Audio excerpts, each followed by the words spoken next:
Sir आज जो महाराष्ट्र सरकारने रेडी रेकनर वाढवला आहे ते गेले जवळजवळ 10 वर्ष 1 जानेवारी आला की नेहमीची येतो पावसाळा किंवा बजेट कसं येतं तसं हे वाढवतात.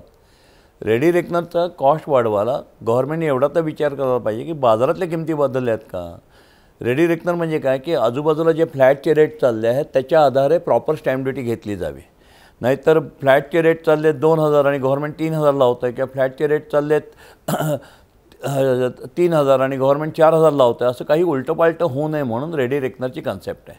दरवर्षी म्हणजे तुमच्या फ्लॅटची किंमत कितीही असो, रेडी रेकनरप्रमाणे येणारी स्टॅम्प ड्युटी किंवा फ्लॅटची किमतीवरची स्टॅम्प ड्युटी याच्यातली विच इज हायरवर ते लावतात. मला एक लक्षात येत नाही की रेडी रेकनरची जेव्हा हे कधी 15% वाढ करतात, कधी 20% करतात, कधी 25% करतात, मागच्या वर्षी 25% केले होते. त्याला लॉजिक काय यांचं की खरोखर पुणे शहरातली तेवढ्या किमती यावर्षी फ्लॅटच्या वाढल्या आहेत का. प्रामाणिकपणे सांगायचं झालं तर गेले वर्ष पूर्ण हे 2012 साल रिअल इस्टेटमध्ये भारतातल्या प्रत्येक शहरात, भारतातल्याच का जगातल्या प्रत्येक शहरामध्ये रिअल इस्टेट आयदर जैसे थे किंवा मंदीत आहे. पुणे मुंबईच्या बाबतीत आपण जैसे थे म्हणू पण चिन्ह मंदीचीच दिसतात. सो अशा वेळेला घरांची किंमत 2012मध्ये एकही रुपयाने ना मुंबईत वाढली, ना पुण्यात वाढली, ना नागपूरला वाढली, ना दिल्लीला वाढली, ना सोलापूरला वाढली. मग यांना 20% वाढवायचं कारण काय तर सिंपल आहे. यांना किती पैसे द्या कमीच पडतात म्हणून दिसला की लाव टॅक्स, हवेवर टॅक्स लावत नाही नसीब आहेत. तसं आलं वर्ष की वाढव या पद्धतीने वाढवलं. हे खरोखर फ्लॅट होल्डरवर मध्यमवर्गीयावर अन्यायकारक आहे. अरे फ्लॅट कोणाला लागतो, श्रीमंतांना किती लागतो, 2-3% पण हाय इन्कम ग्रुप ज्याला आम्ही श्रीमंतांची घरं म्हणतो ती आम्ही बांधत असतो सगळे बिडे, 2% पण नाही आणि त्याच्यात पण मंदी असते. मग घरं कोणाला लागतात तर मध्यमवर्गीयांना. जवळजवळ आज 80 ते 90% मध्यमवर्गीयांची घरं, साधारणतः 8 ते 10% लोअर इन्कम ग्रुप गरिबांची घरं आणि 1 ते 2% साधारणतः श्रीमंतांची घरं असा प्रमाण असताना या रेडी रेकनरचा फटका मध्यमवर्गीयांनाच बसणार आहे. मग कधी गॅसच्या रूपाने, कधी पेट्रोलच्या रूपाने, कधी टॅक्सेशनच्या रूपाने, कधी वॅटच्या रूपाने हे चालूच आहे आणि नॅचरली हा निश्चितपणे अन्यायकारक आहे. याच्यामुळे बिल्डरच्या धंद्यावर काय परिणाम होईल याच्यापेक्षा फ्लॅट होल्डरला जो एंड युजर आहे मध्यमवर्गीय त्याच्या खिशावर काय परिणाम होईल याचा विचार करा. बिल्डरला फारसे फरक पडत नाही कारण तो म्हणतो ग्राहकाकडनं घ्यायचेत आणि ग्राहकाकडनं घ्यायचेत म्हणल्यानंतर त्याला फरक पडत नाही. पण ग्राहकांकडनं घ्यायचेत या एकाच भावनेने सगळेजण त्या ग्राहकाचाच बकरा करतात. हे पण बदलायला पाहिजे. मग सरकार असो नाही तर बिल्डर असो आणि ज्याचा हा बकरा केला जातो, ज्याच्या खिशात हात घातला जातो तो मात्र या बाबतीत उदासीन असतो. तो कुठल्या परिस्थितीत त्याच्याविरुद्ध आवाज उठवत नाही. ही एक विचित्र परिस्थिती आहे.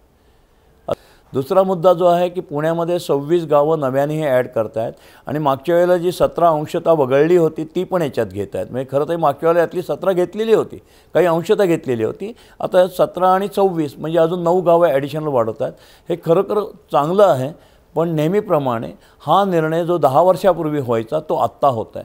कारण काय या 26 गावामध्ये ऑलरेडी इंच जागा बांधली गेलेली आहे. शहराची हद्द वाढवायची म्हणजे काय करायचं की नियोजनबद्ध त्या शहराची वाढ व्हावी.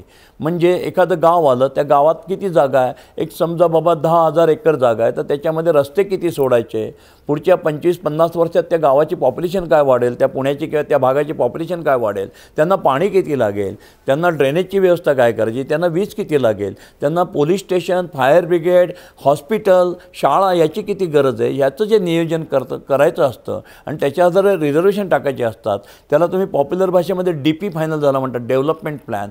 तो जर करायचा असेल तर या 26 गावामध्ये यांच्याकडे आता जमीनच कुठे आहे की ज्याच्यावर हे नियोजन करू शकतात. नेहमीप्रमाणे आपलं सरकार सावकाश करतं.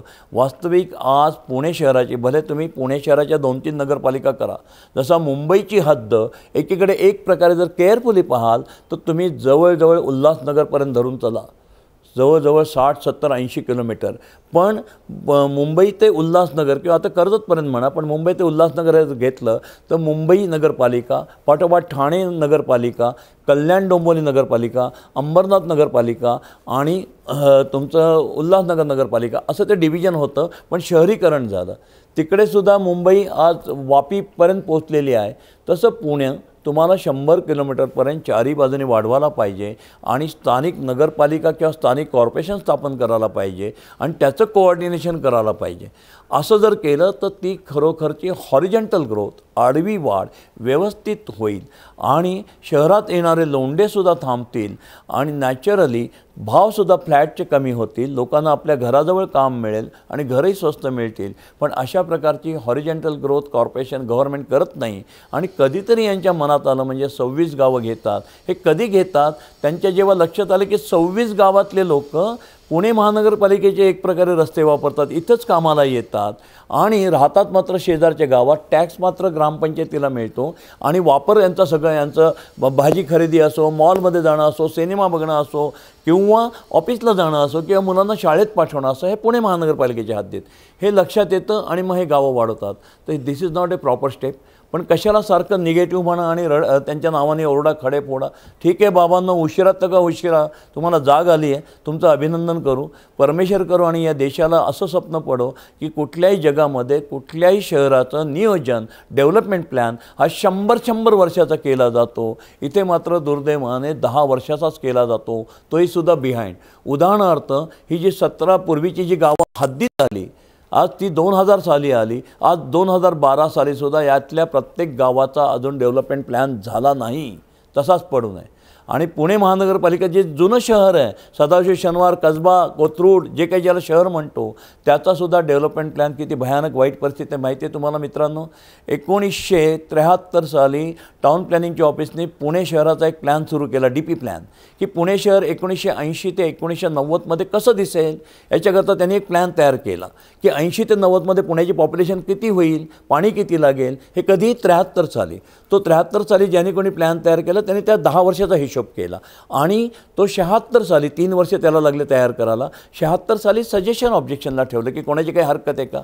ठीक आहे, 76 साली सजेशन ऑब्जेक्शनला ठेवल्यावर 1 जानेवारी 80ला तो लागू व्हायला पाहिजे होता की ज्याच्या आधारे पुणे महानगरपालिकेच्या हद्दीत आत्ता जी काही आहे त्यात जे काही बांधकामं होतात, रस्ते होतात, उद्यानं होतात, हॉस्पिटल होतात, ते त्या प्लॅनप्रमाणे व्हायला पाहिजे.